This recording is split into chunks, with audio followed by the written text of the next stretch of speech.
As a man, right, your job is to protect and provide. That is your fucking job. That's your duty. And you can't sit there and expect a lady to be traditional too if you're not going to be a traditional man. That's how I look at it, right? We are going out of our way and giving up our lives to protect and provide. A good man wants to provide for his woman. He wants to pay for dinner. He wants to pay for the house. He wants to pay for the cars. He wants to take care of it so that he can have a soft, loving woman at home.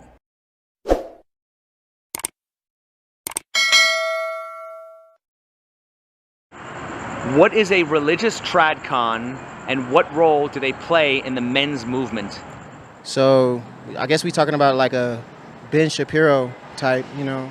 A religious Tradcon is somebody who traditionally follows religious values to the T, and they're very much a Bible thumper. I think they want to keep men traditional, like the hard-working man, always working on yourself type man. You know, you got to have a hard-working job. In their eyes, traditional. How many red pill creators can you think of that don't lean traditional? I really can't think of any. So is it safe to say that the red pill caters to Tradcons? Yeah, definitely. What is gynocentrism?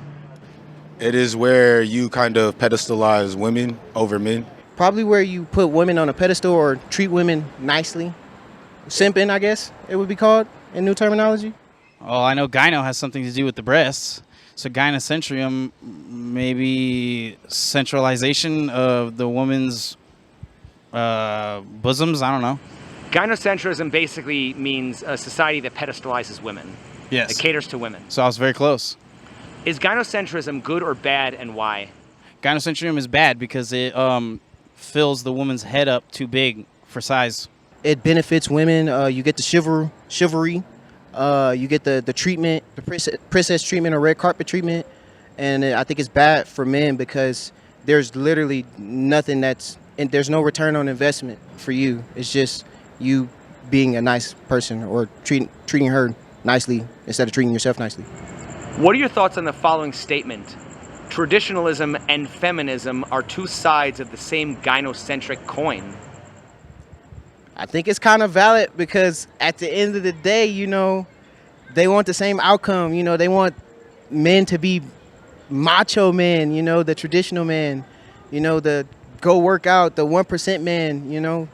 And at the end of the day, they're going to blame you for your shortcomings. So why are men still expected to provide for women who can provide for themselves and are celebrated for it?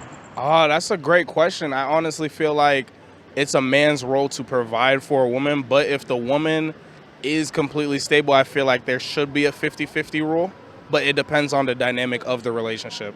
The requirements of a woman and double standards, you know, a woman is not gonna, no matter how much she makes or what she does for a living, usually she's gonna want a man to take care of all those needs.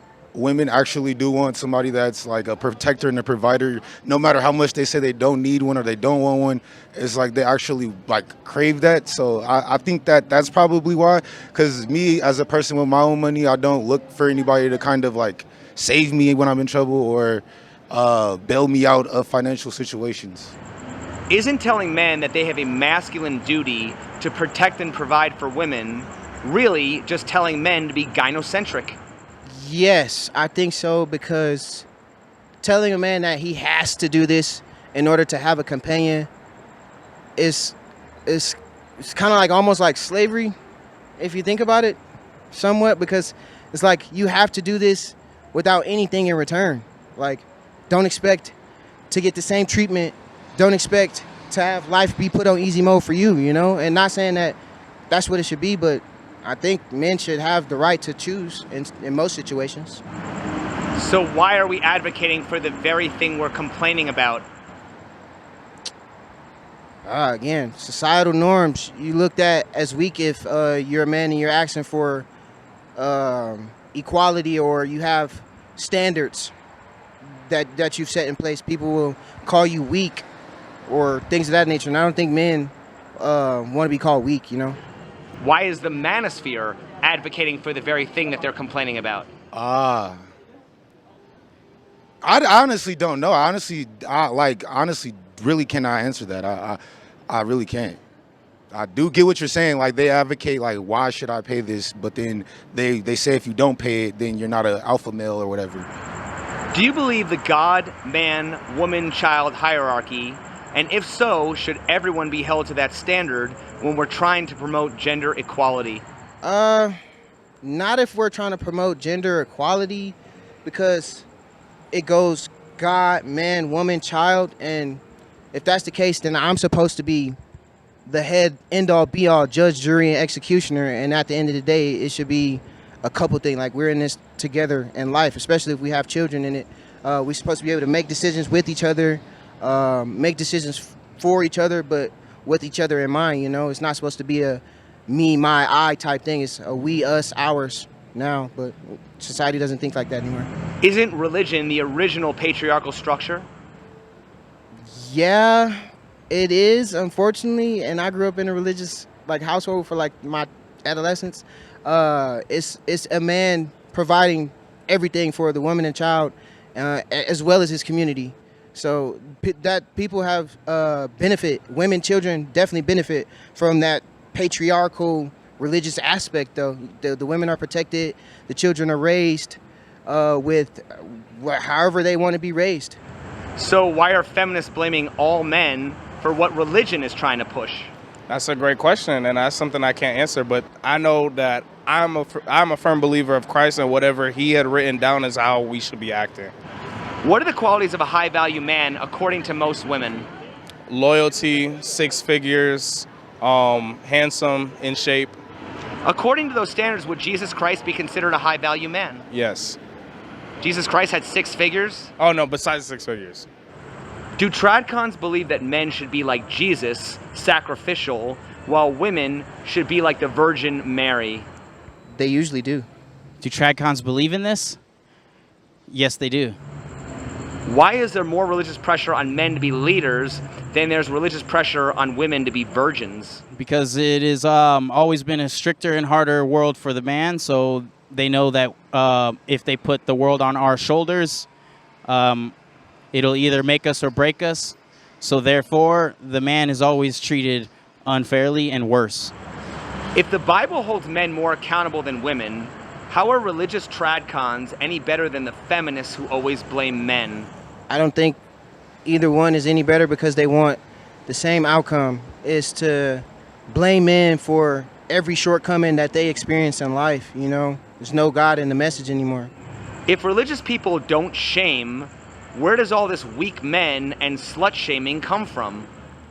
Social media in modern times, making it okay to be overly provocative or super sexually active. That definitely comes from religion. I think people that aren't religious, they kind of took it on, but I think that definitely comes from religion. So-called religious person does not shun or shame anyone, but people do not follow the religion for what the writings and teachings actually say. They follow the tradition. Why should biology or religion dictate a man's gender role any more than a woman's role? I don't know if it should dictate your role, because at the end of the day, you could be your own type of person, and I could be a man who doesn't like to take out the trash. She could be a woman who doesn't like to do housework chores. We are all our own individuals. What do women provide that justifies a man risking his life? Shit. I mean, when you really think about it, it's just love. When you love somebody. Well, then why aren't women expected to be protectors for men the same way that men do that for women? That is definitely a great question, bro. That is definitely some shit right there. I ain't gonna lie. If religion is a choice, why isn't protecting women also a choice? Society has it set up to where, I think it goes back to the gynocentrism thing again. We help women. You see a woman in need, you see a woman who needs assistance. You as a man, you're supposed to reach out a helping hand or protect or whatever that case. So societal norms, I think. Why doesn't a woman feel the same obligation to help a man? Because I feel like they think that we are stronger than them, so that we can just handle things by ourselves without any else's intervention. Why would it matter if you're a man or a woman? If you want to provide, shouldn't that be a personal choice? Nah, it's a man's role to do that. If a woman deems that she wants to help support, that's one thing, but her trying to take on the masculine role, that's incorrect. In a country of religious freedom, why are people's beliefs being forced onto others?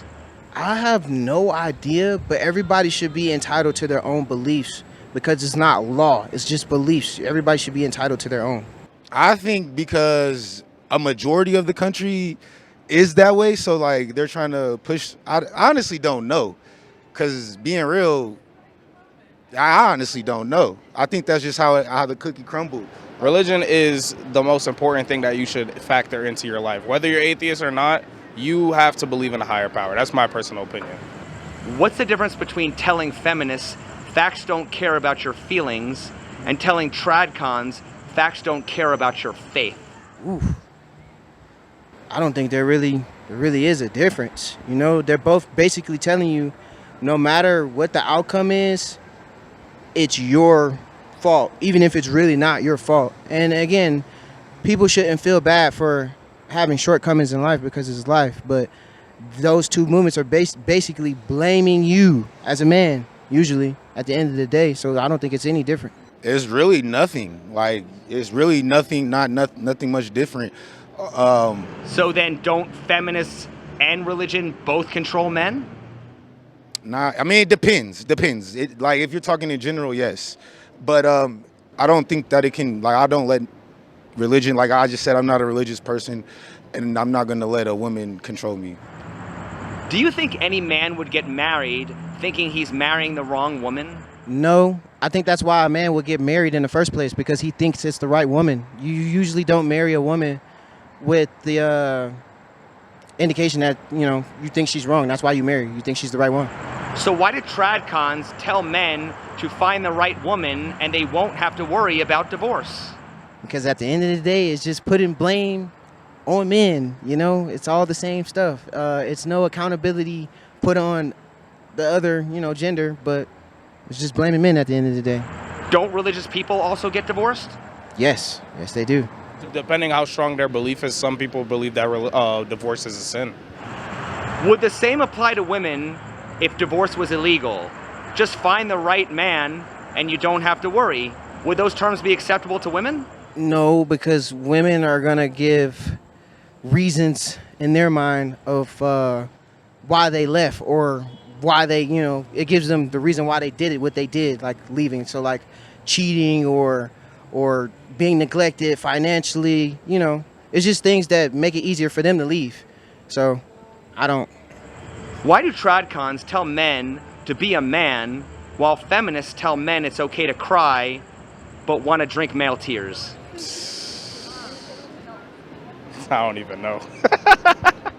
At the end of the day, women are usually gonna use your openness as a weapon, as ammunition to use against you, and the men are just gonna tell you, the Tradcon people are just gonna tell you to, yo, man up. So it's the same thing. It's just a way to blame men for everything.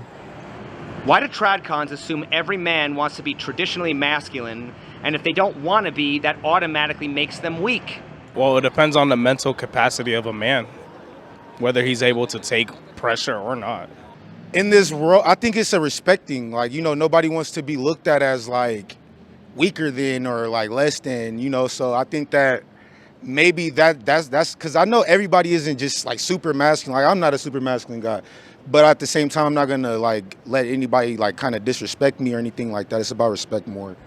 I guess it's because they don't look outside of their perspective of what a man is. A man is different in every man's, you know, mind. So I think everybody should be entitled to have their own opinion on what's masculine and what's not. You know, your opinion on what's masculine is probably different on what's my opinion as what's masculine. And if you don't want to be traditionally masculine, why does that automatically make you weak? Because that's how society will look at you. Not only women, but especially men. Men will definitely shame other men for being weak in their eyes because they don't fit their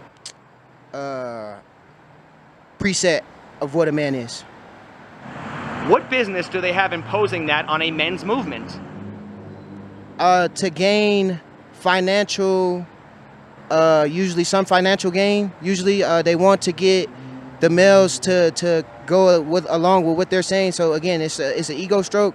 So you can, feed into whatever narrative they trying to send you, and also you can buy their stuff like a book or subscribe to a class or course or something like that. I don't think it's really trying to advocate for men like health or well-being or anything like that, safety, anything. Why would it matter if you're a man or a woman? If you want to provide, shouldn't that be a personal choice? No, because nature wouldn't have gotten as far as we've got. Would you rather women go back to the way they used to be before feminism, or would you rather be liberated from your masculine duties? Oh, most definitely the original way, because that's how it's stated in the Bible. Women are put on this planet to serve men. It is written down. It's not something that I'm saying, it's written in the Bible. I definitely want my men to be masculine, so I would rather go back to cooking and cleaning than have my husband be a pussy. I'd rather women go back to not to say it like that. Like I like the fact that they can get a job and do whatever they want. I mean, I don't like the mindset of it all. Like, I don't need a man. Like if women went back to I need a man, like we need the family, like I would definitely rather go back to that than just absolve myself of any duty as a man. Is the goal of the men's movement to put women back into their traditional role, or to liberate men from their traditional role? I think it's probably more to put women back in their traditional role, and also to put men in their traditional role, which I feel like is at the end of the day is still like slavery, because if you're expected to provide and protect as the man, what do you get? Who's providing for you? There's nobody. I mean, yeah, it's supposed to be God, man, woman, and stuff like that, but sometimes, let's be realistic. God can't give you everything. Isn't that the difference between a Tradcon versus a men's rights advocate? Yeah, I think the Tradcon people just want not only to stroke the male ego, but to feed off of that. And men rights advocacy people usually are trying to not only bring attention to issues important to men, but they're trying to usually have solutions for it, as opposed to where the red pill people are usually just being extremists on their idealists, on their ideas sometimes, in most cases. I think that's the main difference. Why were the Tradcons never an issue when it came to women's liberation, but they are when it comes to men's liberation? That's crazy.